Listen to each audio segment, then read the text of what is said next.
নমস্কার, আমি অ্যাস্ট্রোলজার মনীষা শাস্ত্রী বলছি। আমাদের যেমন 12টা রাশি দেখতে পাওয়া যায়, তেমন 12টা লগ্ন দেখতে পাওয়া যায়। মেষ লগ্নের ক্ষেত্রে এর হচ্ছে অধিপতি মঙ্গল। এবার মেষ লগ্নের ক্ষেত্রে যেহেতু মঙ্গল গ্রহটি সাহসিকতার কারক গ্রহ, এই সব জাতক জাতিকাদের মধ্যে একটা উদ্যম এবং সাহস লক্ষ্য করা যায়। কিন্তু এখন দেখতে হবে যে মেষ লগ্ন মানে কি। লগ্ন মানে হচ্ছে শনি। এবার দেখতে হবে এই লগ্নের অধিপতি মঙ্গল রাশিচক্রে কোন ঘরে বসে আছে। যদি দেখা যায় এই লগ্নের মঙ্গল শুভ অবস্থায় শুভ নক্ষত্রে থাকে, তাহলে বলা যেতে পারে এরা জীবনে সাফল্য, পরিশ্রমের মাধ্যমে জীবনে সাফল্য পাবে। কিন্তু এই মঙ্গল যদিও অশুভ নক্ষত্র পেয়ে ষষ্ঠ, অষ্টম, দ্বাদশে চলে যায়, তাহলে কিন্তু শারীরিকভাবে এরা অসুস্থ বা ব্লাড সমস্যা এদের দেখা যেতে পারে। সেখানে দাঁড়িয়ে কিন্তু জীবনে চলার পথে এদের নানান ধরনের সমস্যা চলে আসে।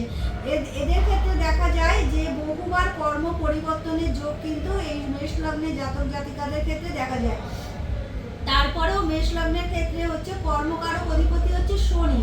এবার শনি যদি রাশিচক্রের মধ্যে শুভ নক্ষত্র পায় আর শুভভাবে থাকে, উচ্চ স্থানে থাকে, নিজ ক্ষেত্র থাকে বা কেন্দ্রে থাকে, তাহলে কিন্তু বলা যেতে পারে যে এরা শুভ কর্মের সাথে কিন্তু নিজেদের জীবনটাকে চালাতে পারে। এবার রাশিচক্রে যদি মঙ্গল বা শনি দুটো গ্রহই যদি অশুভভাবে থাকে, তাহলে কিন্তু এই মেষ লগ্নের ক্ষেত্রে কিন্তু তাদের জীবন ধারণের ক্ষেত্রে হঠাৎ করে ঝুট ঝামেলা, অশান্তি কিন্তু চলে আসে।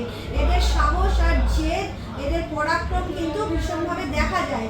কিন্তু সঠিকভাবে ভালো পজিশনে গ্রহগুলোকে থাকতে হবে এবং শুভ নক্ষত্র পেতে হবে, তাহলেই কিন্তু মেষ লগ্নের ক্ষেত্রে কিন্তু এরা এইসব জাতক জাতিকারা জীবনে সাহসিকতার সাথে নিজস্ব চিন্তা ভাবনার দ্বারা, নিজস্ব বুদ্ধির দ্বারা জীবনে অনেক দূর এগিয়ে যেতে পারে।